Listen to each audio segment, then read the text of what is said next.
Alright, so today we're going to go over Chapter 13 homework. Now, when you start this homework, big thing is all you really have to do for the first three over here with the light bulb is to click, and it's going to pop up this nice little window, which you can just interact, and it'll help you with journal entries. How much it's going to help calculate. You can just play with it. That's all these three are. So, interact with preferred dividends if you want to. But as soon as you click on it, it's going to award you the 5 points. So, nothing really big going on with those. So, we really only have 1, 2, 3, 4, 5 problems to go through. So we're going to go ahead and go through these problems one by one. So, starting off first, we do have 2 parts remaining. So we're going to see what happens. We got Rates Corp. They're going to issue 6,000 shares of no par common stock for $15 per share. Okay? So, with no par, remember, there is no paid-in capital in excess. It is strictly what it is. So, again, we receive cash. We gotta take out our handy-dandy calculator. And clear out all this old junk. There we go. And we're going to take 6,000 shares times $15, which actually equals out to $90,000 in cash. So that's how much we receive. And then we'll just select common stock, no par. Okay. Of 90,000. And of course we need for our explanation, we issued a no par stock. That's really it. That's the first journal entry. Now it's going to tell you to go record issuance of the stock if the stock has stated value of $3 per share. Okay. So again, difference between no par and stated. Stated value is like par value. So, we will have paid in excess. So again, the cash that we receive is still the same. We receive $90,000. Common stock, $3 stated value. And Pearson likes to make sure you are very specific on these common stock accounts. So, 6,000 times $3 is 18,000. So credit of 18 grand. Then we got paid in capital in excess, since this is stated, of each stated value. And really, if you're already making a journal entry, you can already see that debits and credits don't balance. So if you wanted to, all you would have to do is subtract the two to get the remaining balance already paid in excess of 72 grand.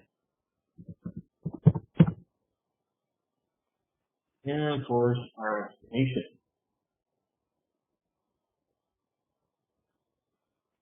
Okay. So, journal entries are basically the same. No par is the only one that does not have paid in capital, while stated value will. Now, this one says, which type of stock issuance results in more total paid in capital? Now, is paid-in capital in excess. It is also considered paid-in capital with common stock. So, both of them should actually result in the same amount. Now, again, since cash is the same capital being done. That's really it for question 1. Question 1 was a little bit easier. I think it does get a little bit more difficult, especially once we get into stock dividends again. But next, question 2. We have a charter for KSAP-TV Inc. Okay, so KSAP authorizes the company to issue 100,000 shares of $6. No par preferred stock. Okay. And then issues 500 shares of common stock, $1 par value. During its starting up phase, complete the following transactions. Okay. Record the transaction in the journal. Issue 200 shares of common stock to promoters who organize the corporation, receiving cash of $6,000. Okay, so we receive cash. $6,000. Again, common stock being issued for that $1 par value. That's what's being issued. That was only 200.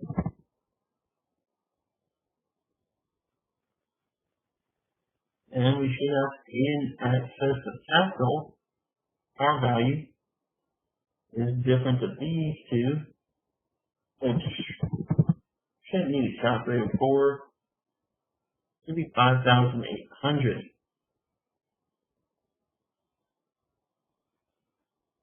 That is issuing common stock for cash.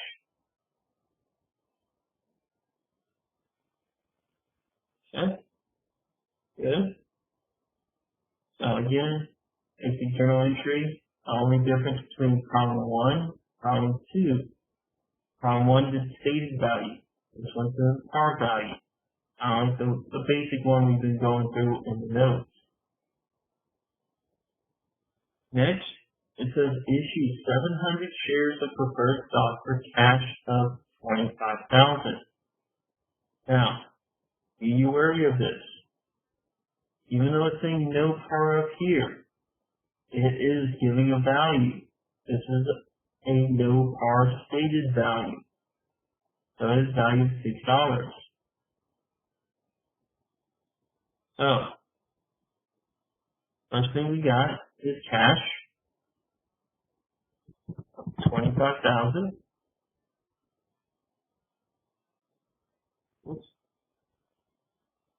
Next, we'll have this preferred stock no par value. So, technically, as it is stated, this one should actually have a pay-in excess. Now, that's what we would do. We're just going to make sure now. So, we have 700 shares times 6, 4,200.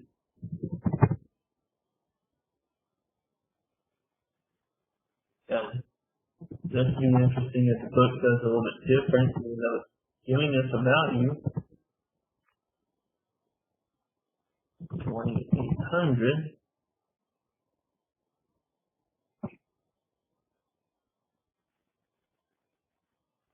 Okay, so they're not actually treating it like they should. That's bad for them. So, because they technically do give a stated value.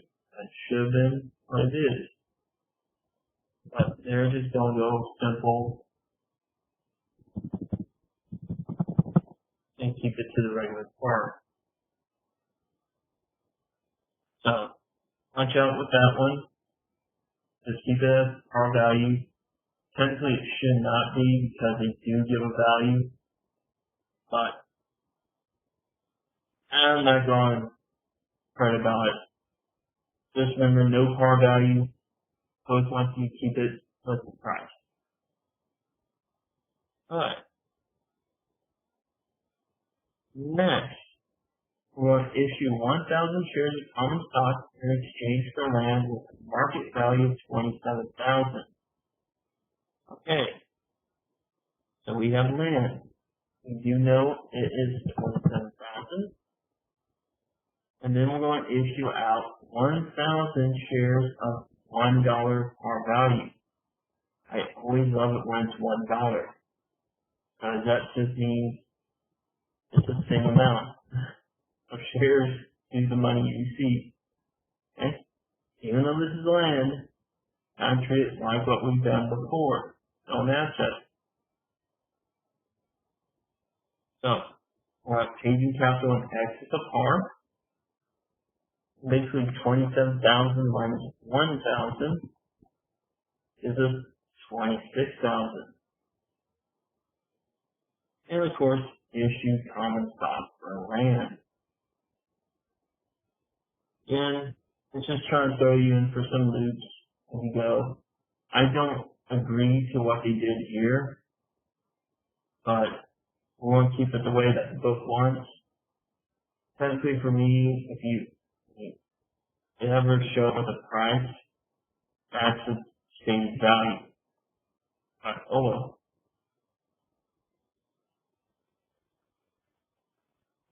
Okay, so that's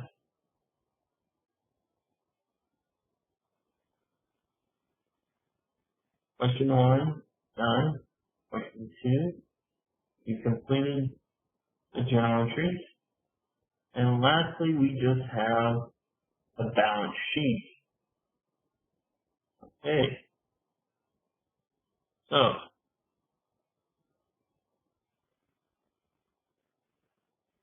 this is funny. You actually have to split up the lines. Okay, so we're going to start with common stock, $1 par value with 500,000 shares authorized. We have issued out 1,000 shares here and 200, so we've issued out, or basically have 1,200 outstanding, issued and outstanding. Good.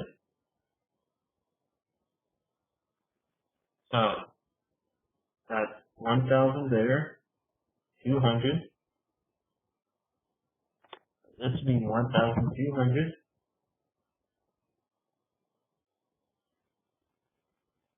Next, because again it's doing 2 lines. I'm going to be for our preferred stock.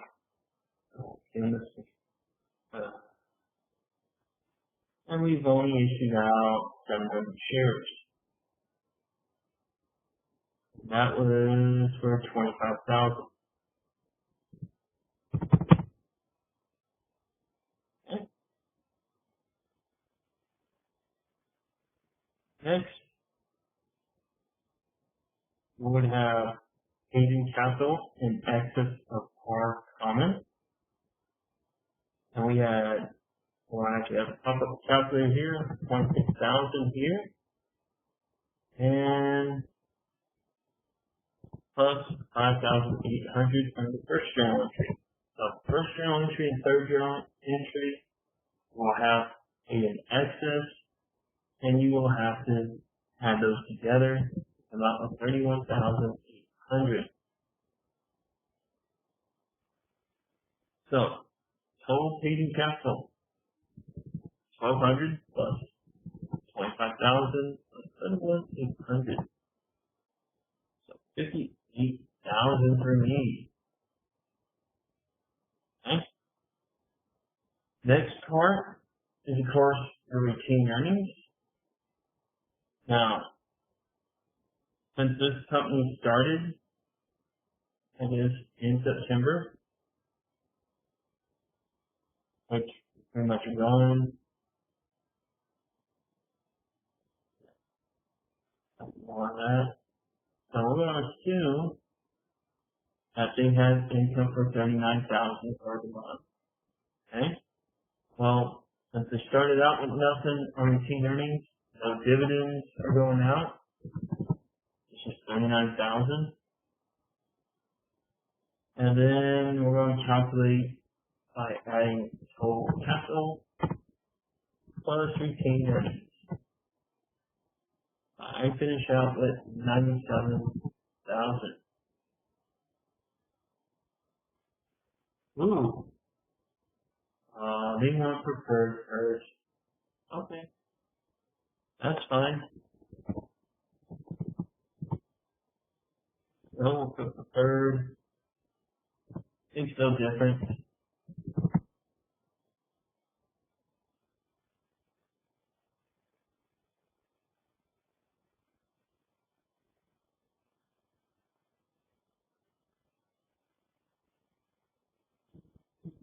There you go.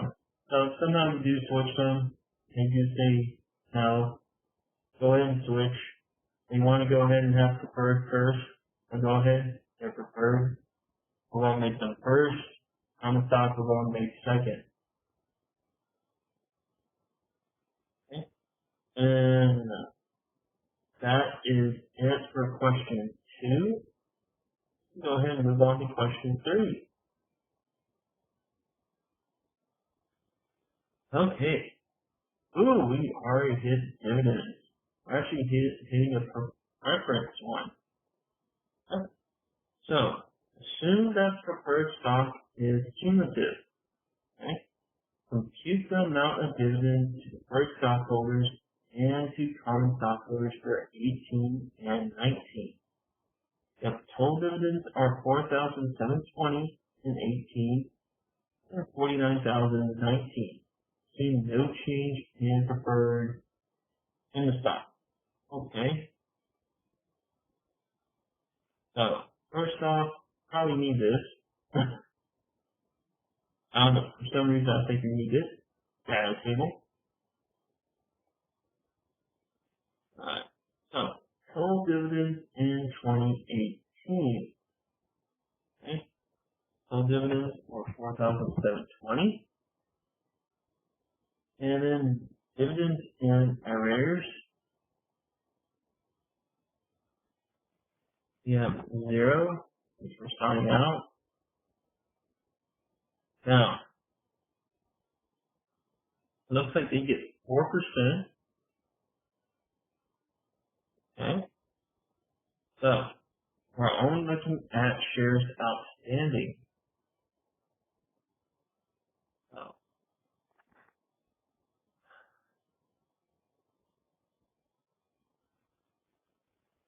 if we calculate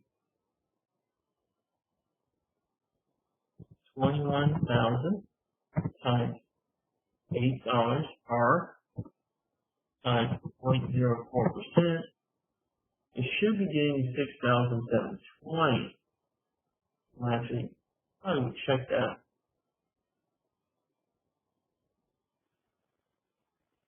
Current year dividends.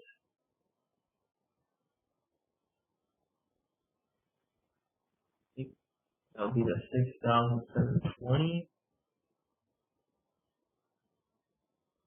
Total dividend to preferred stockholders, 4,720. Dividend to common, 0. Check. And there we go. So, big thing to watch out already in part 1. And go ahead and make this a negative, I guess. At least go ahead and make it negative if you want to. But is how to get the dividends. So again, we take the number of shares outstanding, however much that is, 21,000, multiply it by par value, and multiply it by whatever percentage we have. Remember, this is the same thing we're going to kind of do with stock sales or stock dividends. So 6,720. Alright. Again, if you have any questions, make sure you put it right there in the chat window, and I'll answer them or we go over anything that you need. Okay. So total dividends in 2019 was 49,000. I said, do not need that anymore. So 49,000 dividends in arrears. Okay? Since we did not pay off preferred last year, we still have 2,000 since this is cumulative. I have 2,000 in arrears plus the 6,720. Okay? Because they get the same amount of dividends each year since there is no more, since the promise states that nothing changed with the stock sales.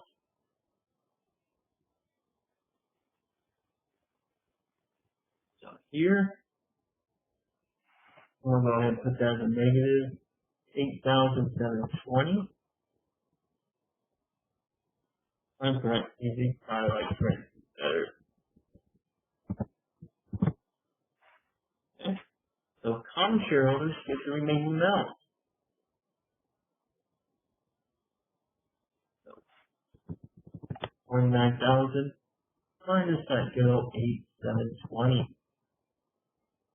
So 40,280. Okay. So again with this one, your dividends do not change from year to year. The only thing that changes is dividends and arrears. Because we did not pay off the full 6,720. It gets added on. So just be careful of that.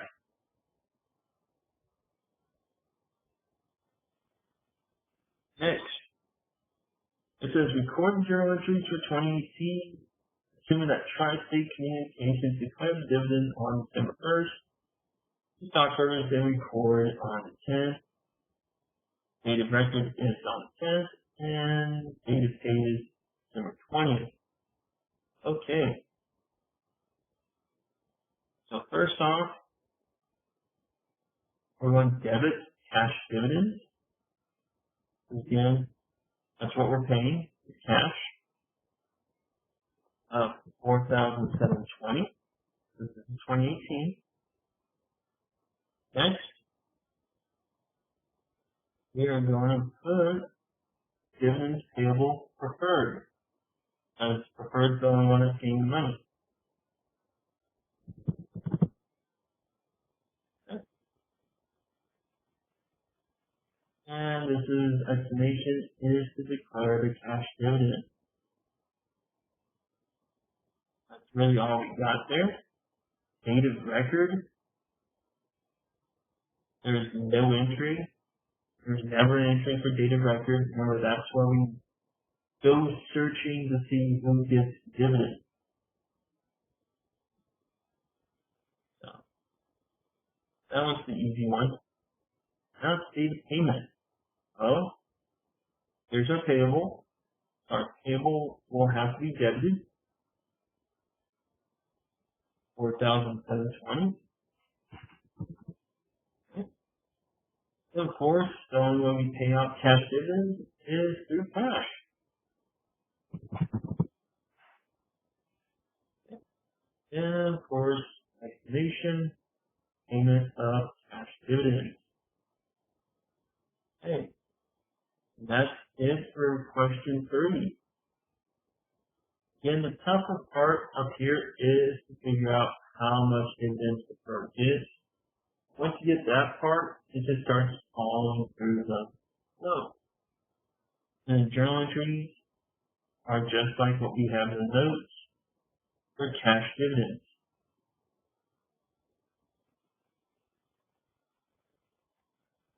Okay. Question 4. So, alright. This one's dealing with a stock split. This is interesting. Alright, so, on June 30th, 2018, Team Golf Club split common stock 2-for-1. Prepare the stockholders' entry section of the balance sheet immediately after the split. Assume that the balance in retained earnings is unchanged. Okay? You want me, this one's super easy. So,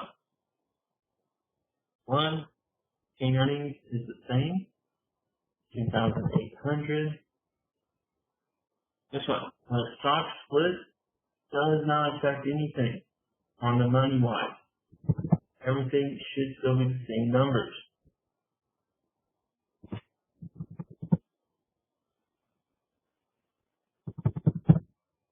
Once again, stock split only changes the amount of stock out there and the par value.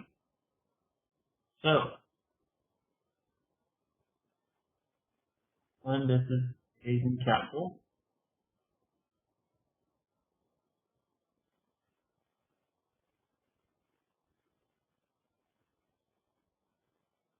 so our shares, common stock, should actually be split in half, because it's a 2-for-1. Our shares authorized should have increased 1,300 with all stock splits.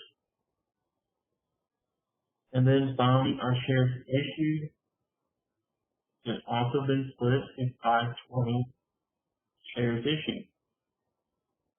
Okay, maybe I'm off on that. Should it only be authorized?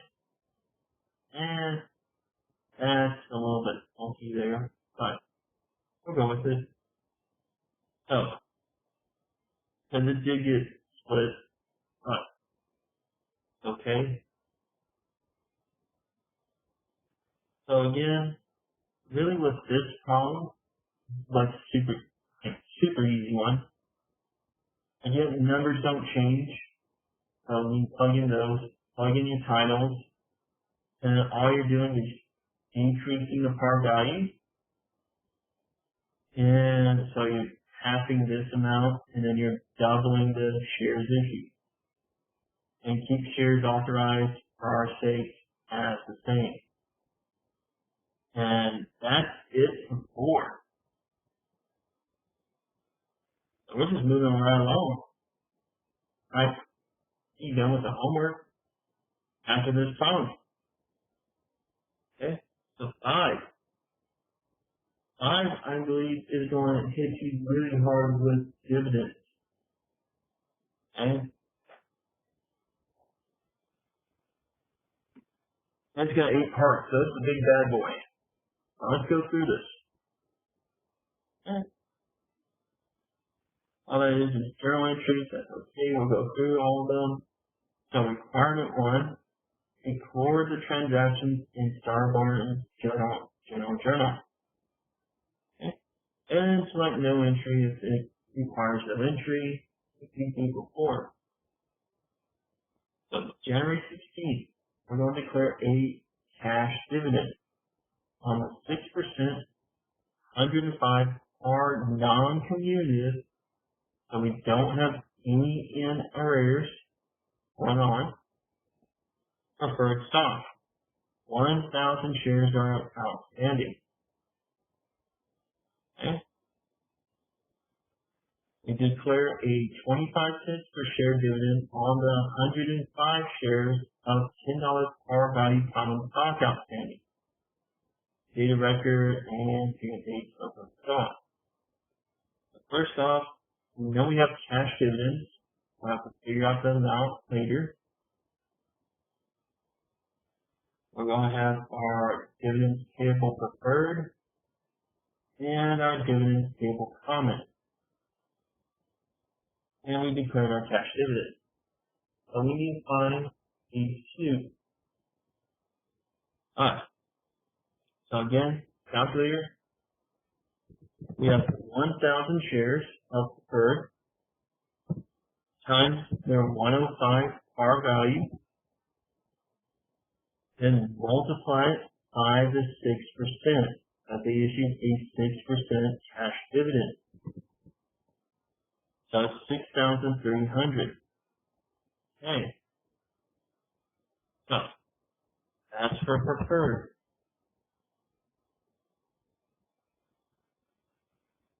Alright. Dividends payable common. Just 25 cents on the 105 shares. I like it when it does that. That makes life easy. Times 0.5, so 26,250. Okay. We want to add these two numbers up. And our total cash dividend should be 32,550.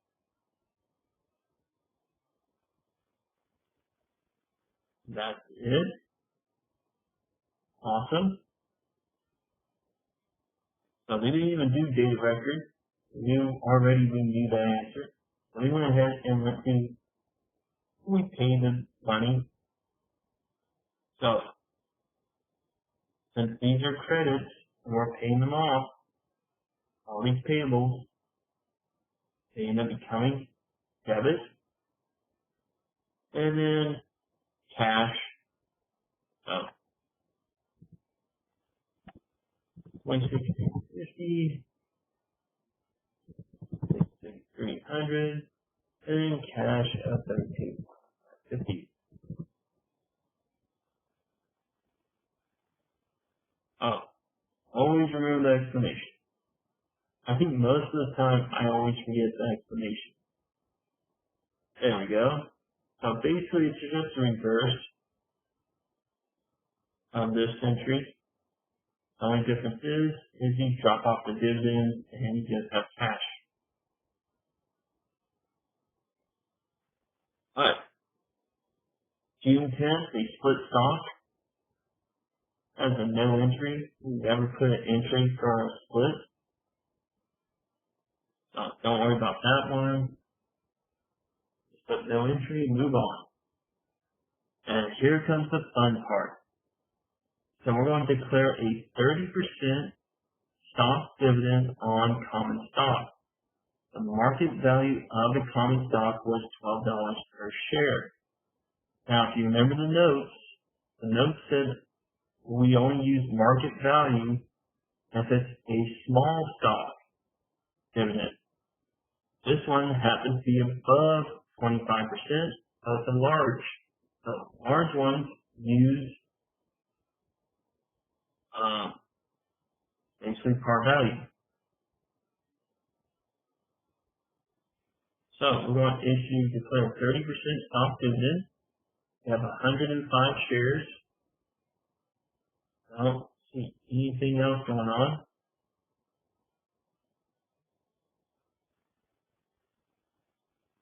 So 105 shares. There. No 5. We're going to use par value, 10. And multiply it by 3. Should be about 315,000.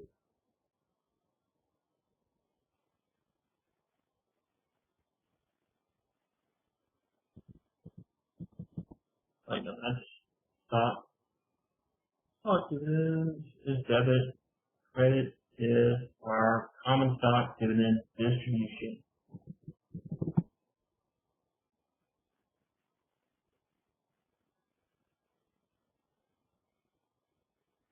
And that's declared a 30% stock dividend. Okay? And you have to know the value of the stock. So just like you did in cash, you take the total issue times, again, how much they are, par value, times, again, how many we're going to issue 30%. Now, if it was a small stock, remember this, we use the market value. So again, you're going to do the same thing. You take the shares, times it by the market value of $12, and then times it by 30%. That's the amount of stock dividends. Then you would have common stock dividends distributed for the par value, and then excess of par. Now, when we distribute the common stock, common stock dividend distributed will be debited, and we're going to credit our common stock.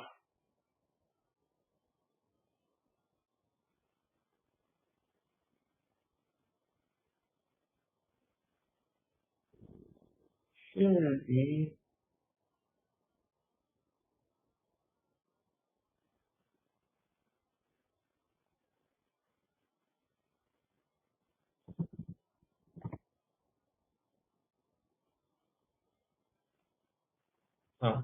and explanation.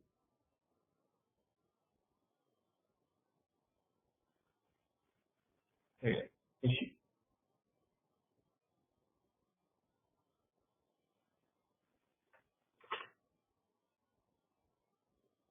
I like how they try and trip you out.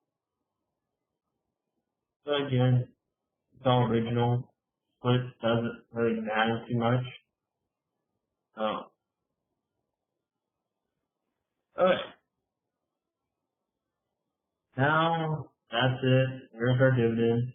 Now we can hit into treasury stock, which again is a fine one on its own. And remember, we're going to use whatever we bought it as its basic par value when we reissue it. So, we'll always debit treasury stock, credit cash because we're purchasing. And we gotta use our calculator to figure out how much did we actually purchase it for. 5,400 shares times 11 is 59,400.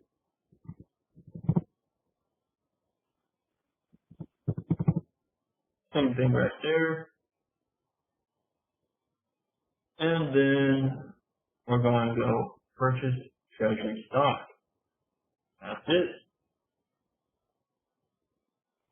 Okay, so there's our journal entry. Next journal entry. We sold some of these. And look, we sold them for $13 per share. So basically we sold them more than what we bought them for.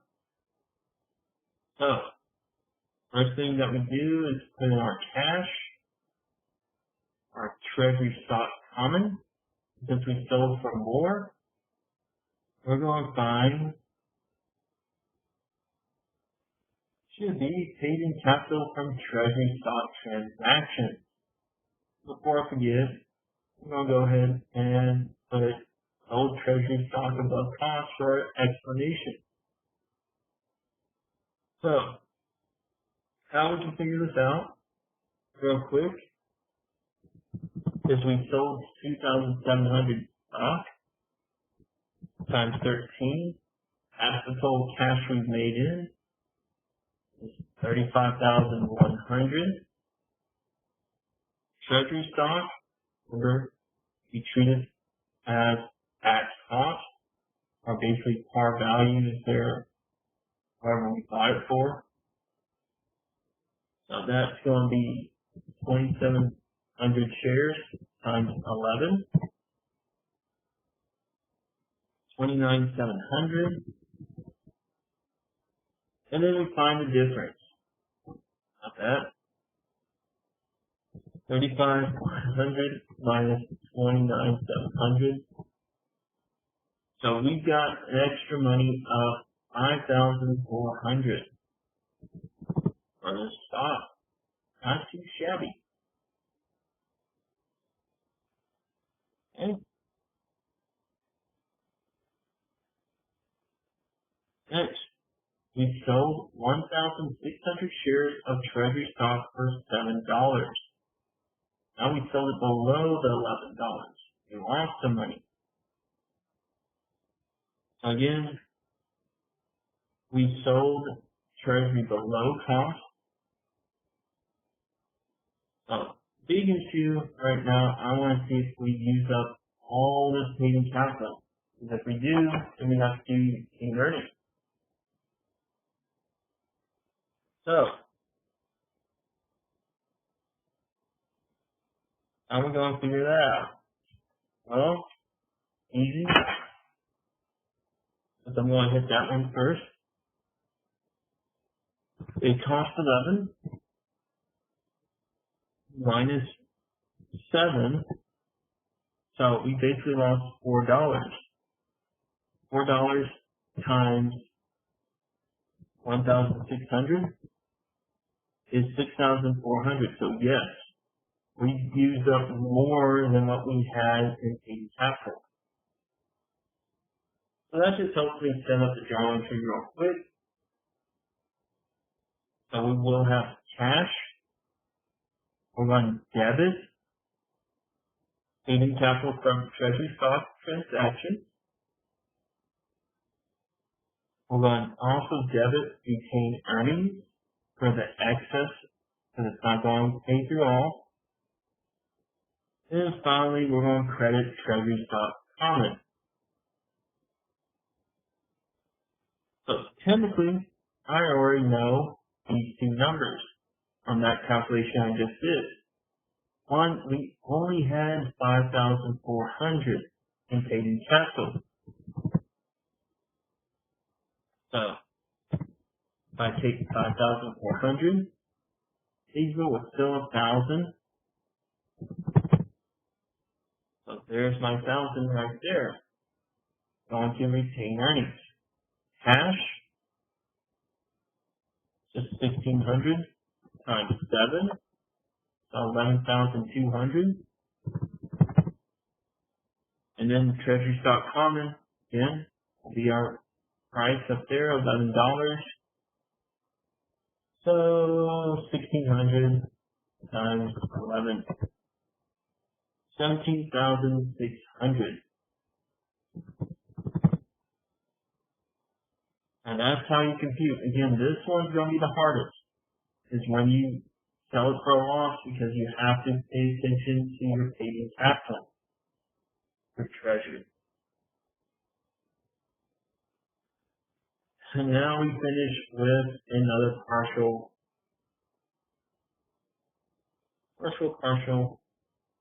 paid balance sheet. Okay. So we're going to prepare the shareholders equity section of balance sheet as of December 31st, 2018. Assume that Starburn was authorized to issue 1,100 shares of preferred stock and 500 shares of common stock. Both preferred stock and common stock were issued at par. The ending balance of retained earnings as of December 31st, 2018 is $1,009,000. Okay, so it's already given us the ending balance. So, I guess it's throwing out the dividends a little bit. That's interesting. Alright, so, this is retained earnings. And this should be treasury stock common.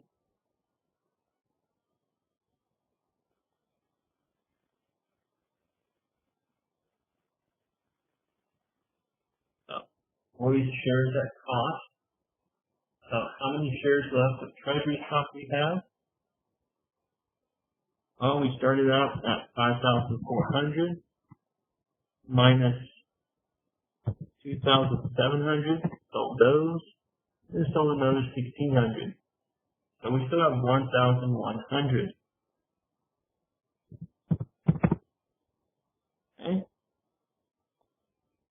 And that will mean 1,100 times 11, 12,100. That's their cost. They already said at the end, retained earnings is 1,090,000. Okay, so I guess all we're really focused on is the shares. Okay, so again, they like preferred stock first. So let's put preferred stock. And we're going to do shares authorized. Always the first one. And they were authorized to issue out 1,100. They have the total shares outstanding. So here, they have 1,000 shares outstanding.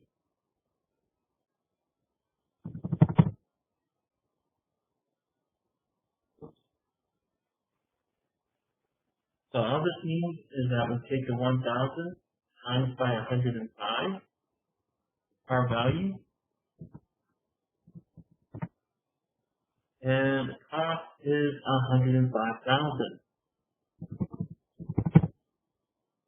Okay. Next is figure out common stock. So it's going to be common stock $5 per value, not using 10. Well, why is that? Well, remember this, it's split 2 for 1. It's not going to really change much. So all that really does is stating that this is doubled and it's going to be the same value no matter what.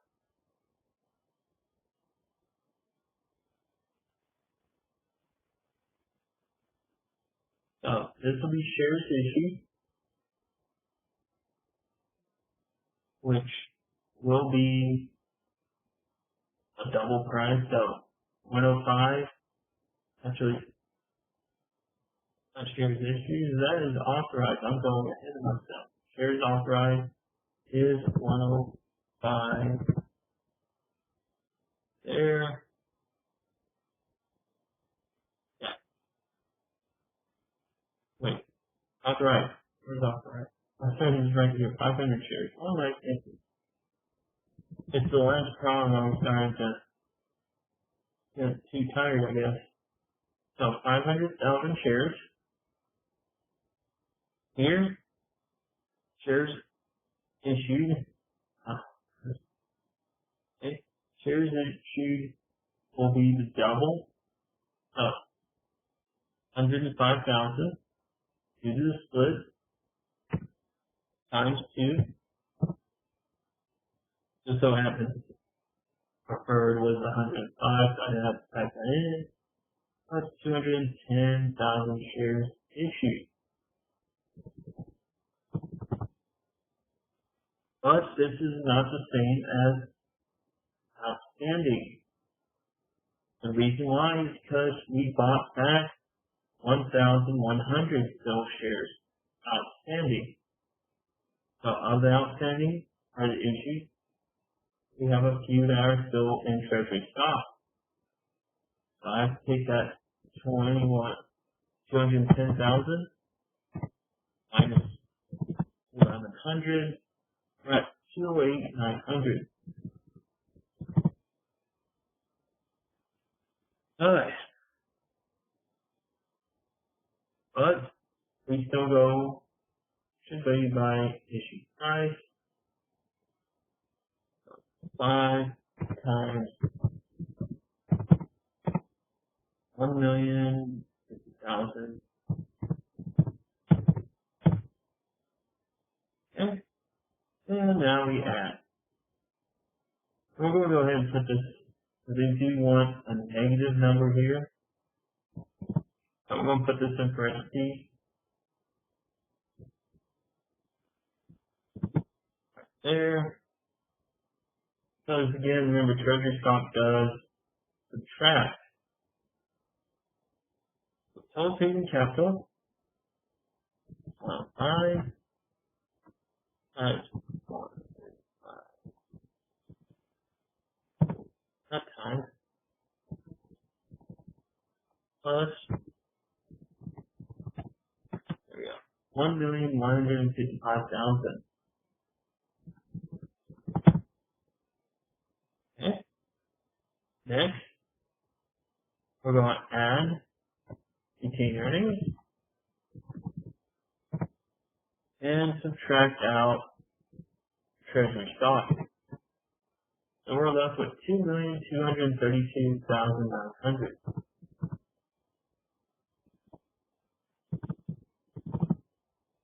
Sure, correct. Yep. Check.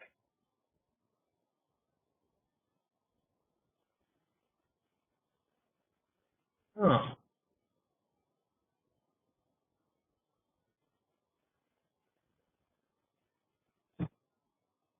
Uh-huh. Oh, we did not actually correct. What's going on?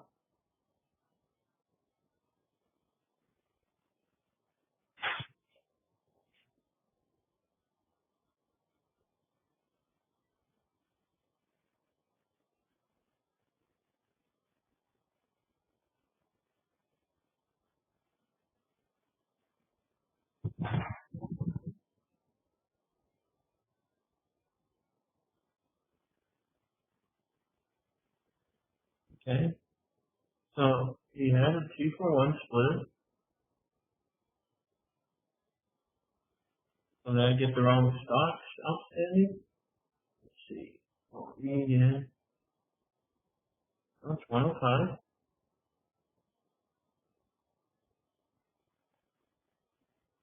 So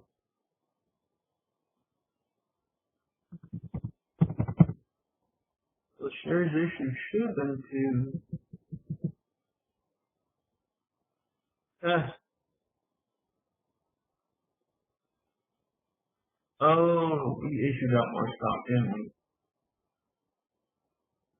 Yeah. Boy, I forgot about this part. So that's what threw me off.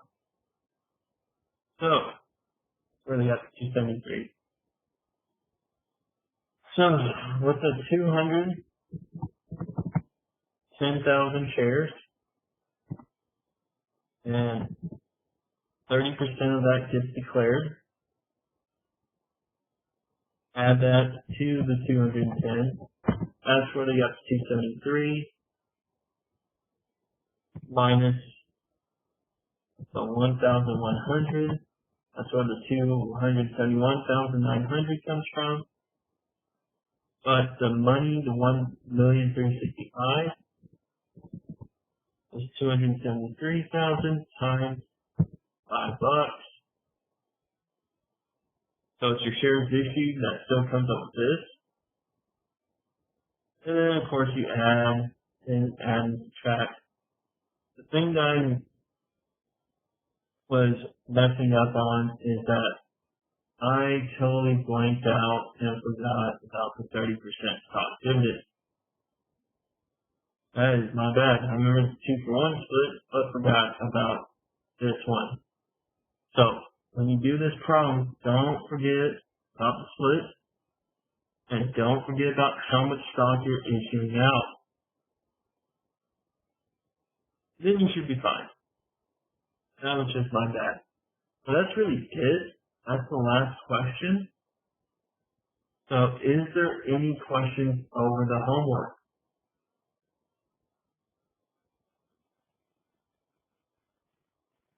Just be very cautious on that one.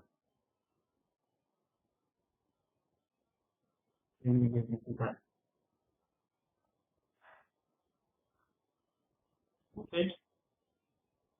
Well, if there's no questions right now, again, if you come across any, make sure to, one, email me or send me a little message on mine, and I will get to you ACCT.